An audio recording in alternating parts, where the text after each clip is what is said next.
Irmãos, vamos abrir em Lucas capítulo 10. Evangelho de Lucas, capítulo 10. A partir do versículo 38. Lucas 10, 38.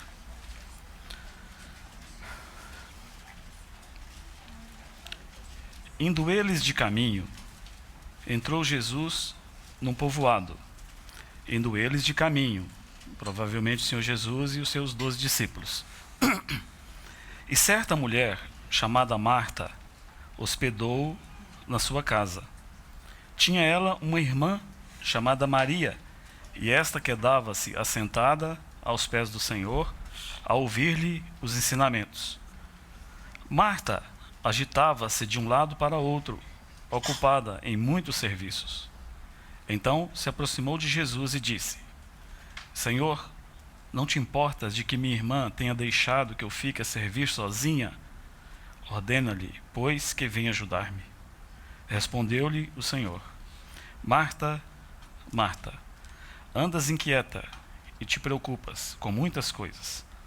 Entretanto, pouco é necessário, ou mesmo uma só coisa. Maria, pois, escolheu a boa parte, e esta não lhe será tirada. Eu quero ler novamente o versículo 40, a parte B. Então se aproximou de Jesus, Marta se aproximou de Jesus e disse: Senhor, não te importas de que minha irmã tenha deixado que eu fique a servir sozinha? Ordena-lhe, pois, que venha ajudar-me. Essa expressão, não te importas, ela vai aparecer praticamente com o mesmo significado e força ali no Evangelho de Marcos, capítulo 4, quando o Senhor Jesus acalma aquela grande tempestade. Você se lembra? Eles estavam atravessando ali no mar da Galileia. O Senhor Jesus diz: passemos para outra margem.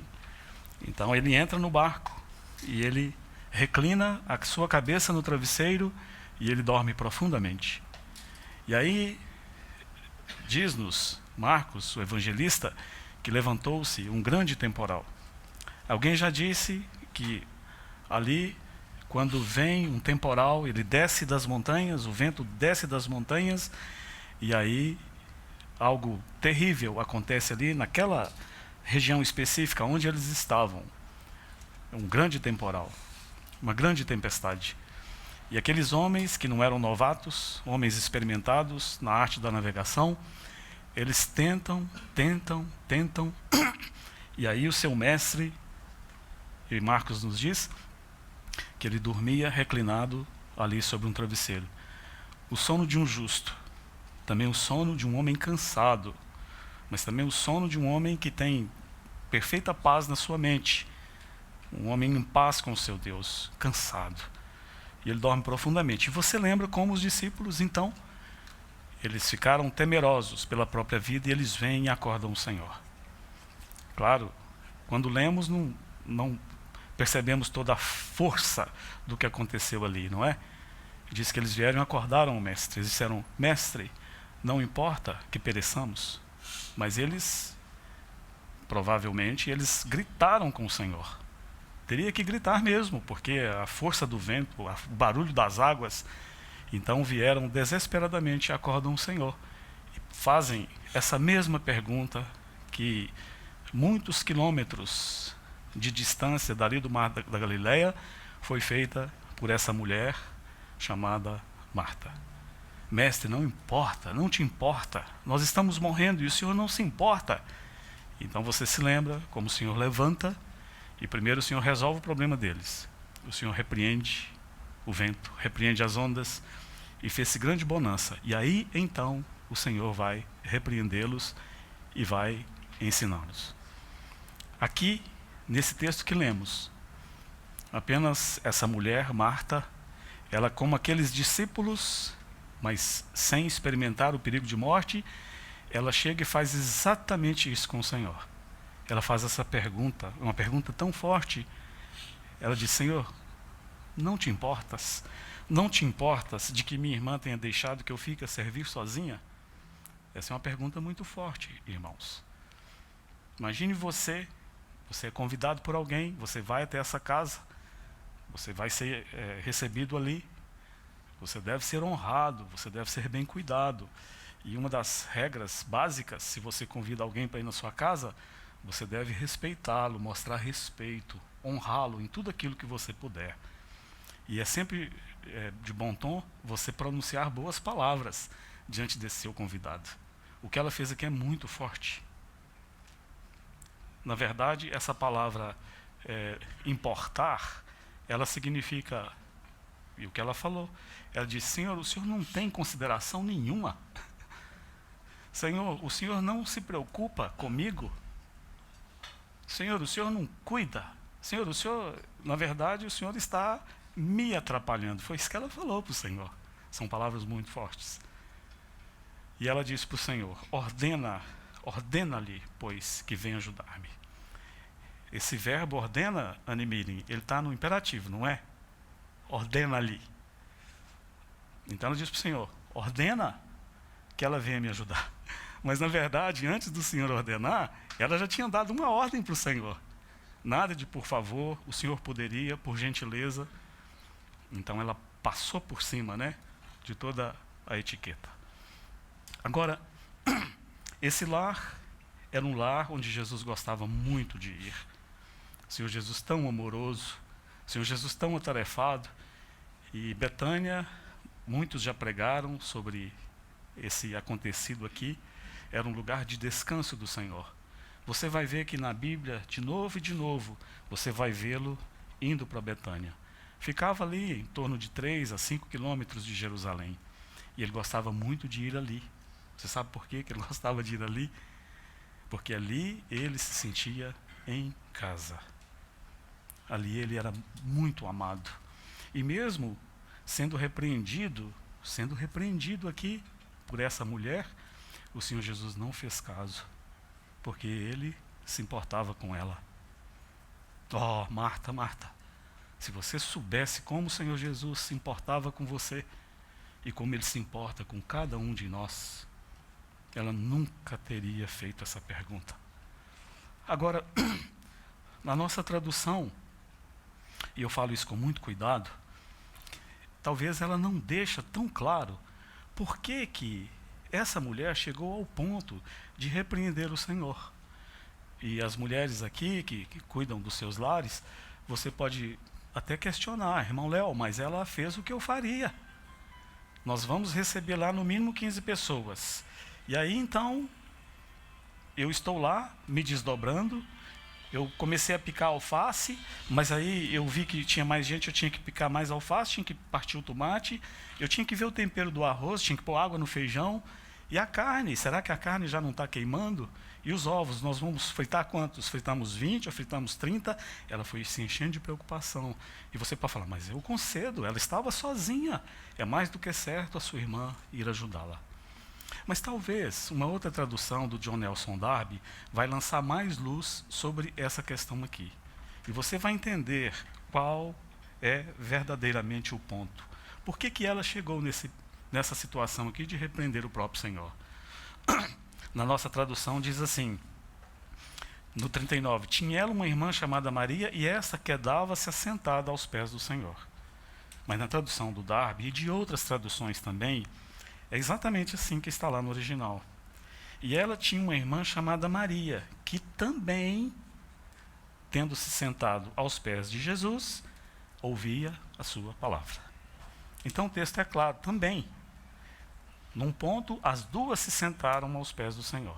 Não apenas Maria, como a nossa tradução mostra, mas nós podemos ver num ponto ali, daquela visita, você pode ver tanto Marta como Maria sentada aos pés de Jesus. Mas ela estava distraída, é a melhor palavra para traduzir isso aqui. Como está, diz que ela distraiu-se, ela estava agitada com muitas coisas. Mesmo estando aos pés de Jesus, ela não foi capaz de se manter ali, de corpo, de alma, de espírito. O seu pensamento começou a vagar, e é normal. mas não era certo. Porque quando o Senhor Jesus estiver falando, nós devemos tirar as panelas do fogo. E devemos dar prioridade àquilo que é principal. Então haveria tempo depois para fazer essa comida. Porque o mestre dos mestres, o Senhor dos senhores, o Rei dos reis, o Todo-Poderoso, ele estava falando suas palavras. Numa tradução diz que Maria estava ouvindo o seu discurso. O que eu não daria para ouvir esse discurso. Talvez se ela não tivesse abruptamente interrompido o Senhor, talvez o evangelista tivesse tempo de recordar. Então qual foi a questão aqui? A questão é que uma se levantou e saiu da presença do Senhor. Imagina você ali naquela casa. E o Senhor Jesus então começa a compartilhar. Ele começa a falar do seu reino. Ele começa a falar do seu Pai. Ele começa a falar do seu amor. Ele começa a falar do seu sacrifício. Ele começa a falar da vida. E aí essas duas mulheres estão sentadas ali ouvindo. E aí de repente uma começa a olhar para o lado. Ela olha para o relógio. E aí ela se levanta. Que é uma descortesia, não é? Ela se levanta e ela vai para a cozinha. E ali ela começa a cuidar, mas isso não é o bastante. Aí ela, de uma maneira afoita, ela abre a porta e ela entra ali naquela sala e ela vai direto no Senhor. Por que ela não falou com Maria? Por que ela não falou com a sua irmã? Clare, me ajuda aqui. Mas ela foi no mestre. Né? E isso é uma coisa boa que vemos nela, né? No meio de tantas coisas boas. Ela não falou com a sua irmã. Ela reconhecia que aquele Senhor tinha autoridade, mas a maneira não foi boa. Ela disse: Senhor, não te importas? Sim, o Senhor se importa. Nessa manhã eu quero deixar isso com você. Quero responder essa pergunta, porque o Senhor não disse para ela: claro que eu me importo sim, eu amo muito você. Mas o Senhor tratou com ela, o Senhor foi direto no ponto. E essa resposta ele não deu diretamente. Mas eu quero compartilhar duas coisas com você. Poderia mostrar muitas coisas para você.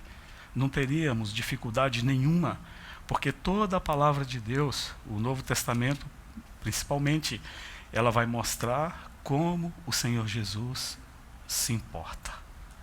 Irmão, se tem alguém no mundo que se importa, é Ele. Ele se importa com tudo.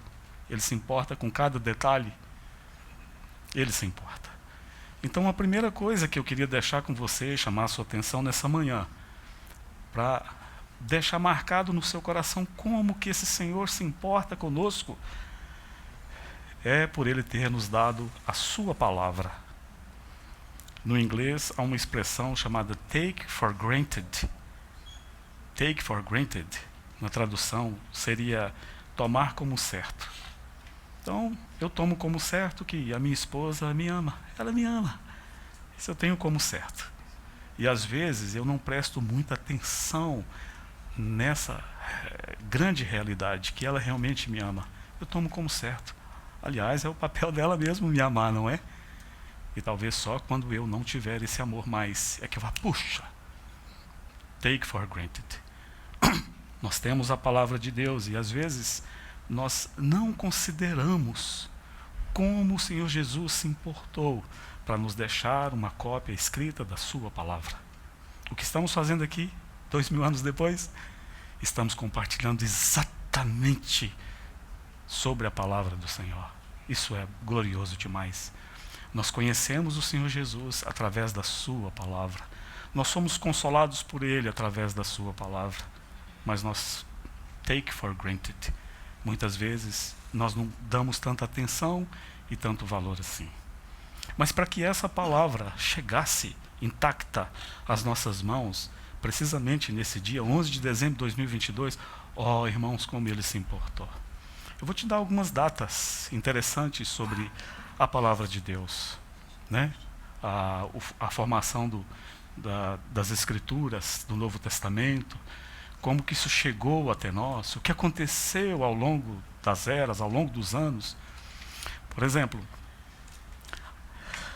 De 45, no ano 45 da era cristã, ao ano 90, a maioria dos livros do Novo Testamento já tinham sido escritos. Do ano 140 a 150, apareceu uma heresia através de um homem chamado Marcion, o marcionismo. Ele negava a autoria divina de alguns livros do Novo Testamento. Isso foi muito sério. Houve aquela controvérsia entre Atanásio e Márcio, que perdurou por muitos anos. E a palavra de Deus esteve muito a perigo. No ano 303, houve um imperador chamado Diocleciano, e ele perseguiu ferozmente o povo de Deus.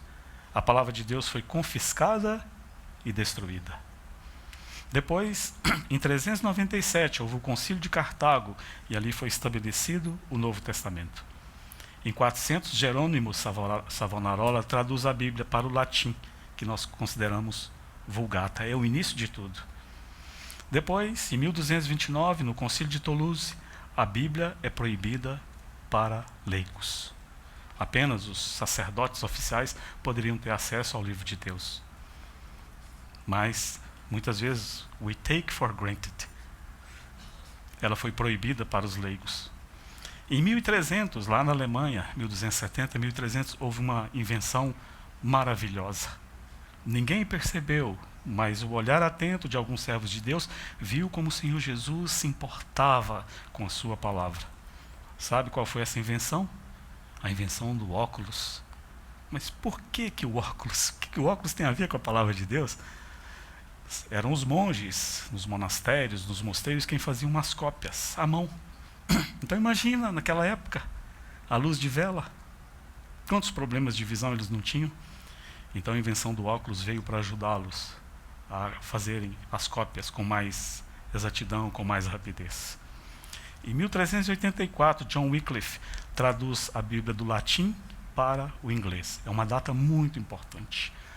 Porque o latim, apenas os sacerdotes oficiais, alguns falavam. E agora, então, o Senhor toma esse homem e ele vai fazer esse trabalho hercúleo. Ele vai tomar do latim e ele vai traduzir para o inglês e colocar nas mãos do povo. Em 1418, um lollardo chamado Lord John Cobham, ele foi martirizado e as escrituras foram banidas.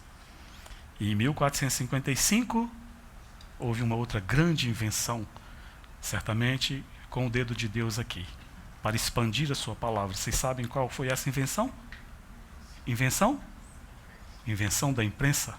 Johannes Gutenberg. Esse homem inventou a imprensa. E agora, então, a palavra de Deus vai ser traduzida e a palavra de Deus vai ser esparramada no mundo todo. É muito interessante como a invenção da imprensa ocorre ali nos meados ali de 1455, e aí em 1517, se nós pudéssemos passar ali na porta da Catedral de Wittenberg, nós veríamos as 95 teses de Lutero pregadas ali. E como os seus sermões, e principalmente a palavra de Deus, foram impressos ali e esparramados, e a palavra de Deus pôs fogo no mundo. Graças a Deus. Lutero, um dia, ele subia as escadas ali de um templo ali, católico, em Roma. Ele foi visitar Roma uma vez na vida, e era uma penitência que ele tinha prometido fazer, e ele subia de joelhos ali, e aí ele diz que escutou uma voz que dizia: o meu justo viverá pela fé. Porque ele já estava ali com o coração cheio do ensinamento de Romanos. Por quê? Porque a palavra de Deus já era uma realidade e muitos tinham acesso a ela. E ele diz que voltou ali para Wittenberg e nunca mais foi a Roma. Oh, quão preciosa é a palavra de Deus, irmãos. Então, não te importas? É claro que Ele se importa. Ele nos deu a sua palavra. Irmãos, imagine comigo, como seria a nossa vida sem a palavra de Deus? O que seria de nós? O que estaríamos fazendo nessa manhã? Você consegue passar dias e dias sem meditar na palavra de Deus? Você já viu os adjetivos, as descrições maravilhosas que os autores desse livro inspirado fazem acerca da palavra de Deus? A palavra de Deus é o próprio Senhor Jesus. Você se lembra de João capítulo 1? No princípio era o Logos, a palavra é o próprio Senhor Jesus. Você se lembra de Hebreus capítulo 1? Havendo Deus outrora falado aos nossos pais de muitas maneiras, pelos profetas, nestes últimos dias nos falou pelo Filho. A palavra de Deus aos homens é o próprio Senhor Jesus. Graças a Deus, temos uma cópia escrita dessa bendita palavra. Você se lembra ali no Salmo 119, versículo 105? Eu cito sempre para você que tem a oportunidade esse versículo maravilhoso. O salmista ali diz, e estamos falando ali de 176 versículos. E aí, esses versículos, se você estudá-los com cuidado, a grande totalidade deles, não todos, mas a grande totalidade, quase todos, falam acerca da palavra de Deus.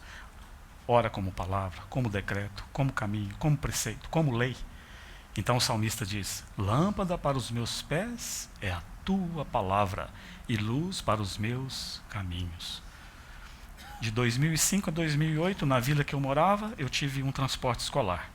Eu começava às 5h30 da manhã, trabalhava os 3 turnos e parava 00:30, 1h da manhã.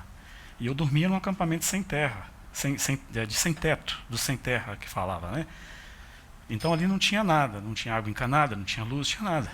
E eu chegava, encostava a minha van debaixo de um pau lá, ranchos para todo lado, logo a uns 100 metros tinha uma represa grande, e ali era um lugar de muito bicho peçonhento, cobra cascavel principalmente. Me lembro todo dia, quando eu parava o carro, desligava aquela van Topic, barulhenta, né? A diesel, quando desligava, fazia-se aquele silêncio, 00:30, 1h, eu abria a porta aqui, eu tinha que dar a volta porque eu dormia dentro dela, tinha que abrir a lateral, eu pegava a lanterna e batia no chão e punha o pé esquerdo e eu recitava esse versículo.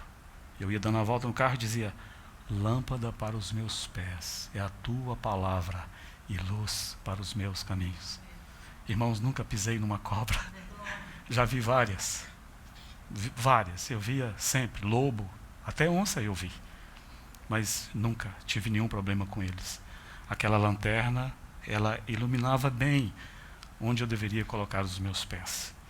Não seria essa a falta do povo de Deus, a nossa falta. Muitas vezes estamos em completa escuridão, porque não lançamos mão da palavra de Deus. A palavra de Deus que é luz para os nossos caminhos, lâmpada para os nossos pés. Isaías diz que seca-se a erva e cai a sua flor, mas a palavra de Deus, do nosso Deus, permanece para sempre. Então, está respondido a pergunta de Marta. Senhor, não te importas? Marta, é claro que ele se importa.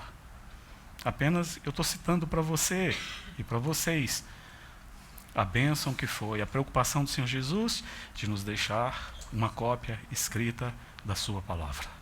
Graças a Deus pela palavra de Deus. Mas também, e é um segundo ponto, e eu vou parar por aqui, quero mostrar a vocês como o Senhor Jesus se importa. Abra comigo lá em Efésios capítulo 5, versículo 2. Efésios capítulo 5, versículo 2.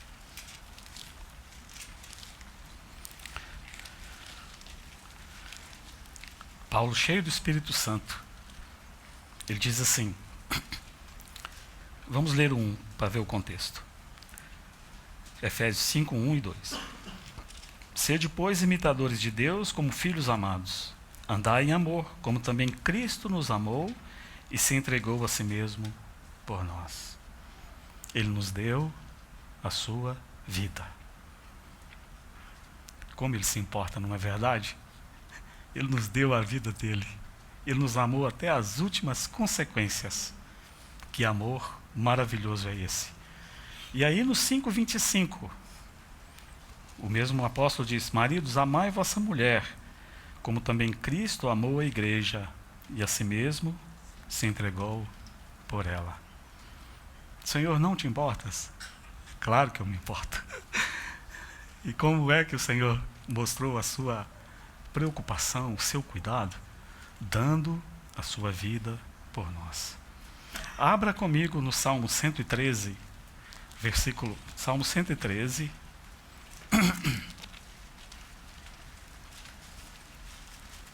Salmo 113.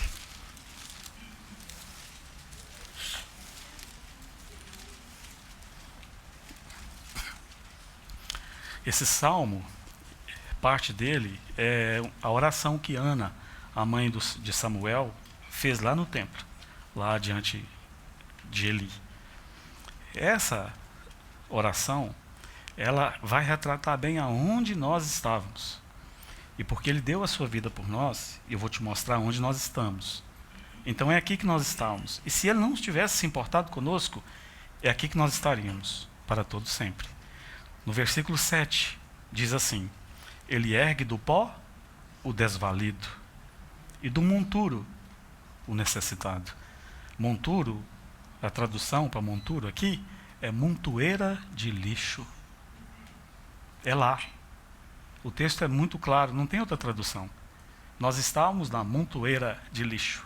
Aqui a maioria mora em apartamentos, que mora em casa, o quintal certinho, arrumadinho, não são quintais grandes.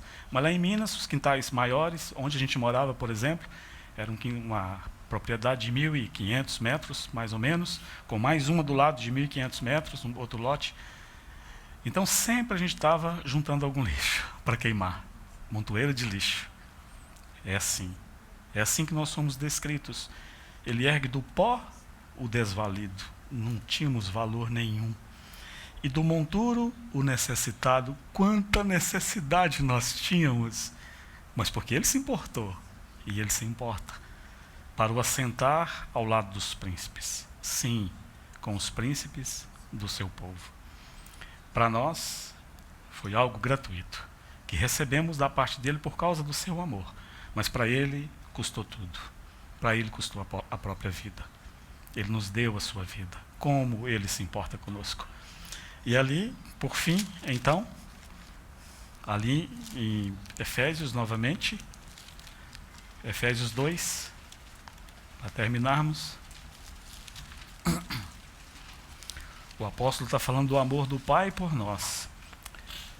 Mas todo o amor do Pai por nós, ele vai atrelar ao sacrifício e ao amor de Jesus por nós. Aí ele diz assim no versículo 1, capítulo 2 de Efésios: ele vos deu vida, estando vós mortos nos vossos delitos e pecados, nos quais andastes outrora, segundo o curso deste mundo, segundo o príncipe da potestade do ar, do espírito que agora atua nos filhos da desobediência, entre os quais também todos nós andamos outrora. Versículo 4. Mas Deus, sendo rico em misericórdia, por causa do grande amor com que nos amou, e estando nós mortos em nossos delitos, nos deu vida juntamente com Cristo. Pela graça sois salvos. E nos fez, e juntamente com ele, nos ressuscitou, e nos fez assentar nos lugares celestiais em Cristo Jesus. Senhor, não te importas? É claro que ele se importa. Você viu o início da nossa história? Você viu onde nós estávamos? E você viu onde nós estamos? Há uma história muito bonita de F.B. Meyer. Diz que ele foi Austin Sparks foi visitar a F.B. Meyer. Austin Sparks era bem mais novo.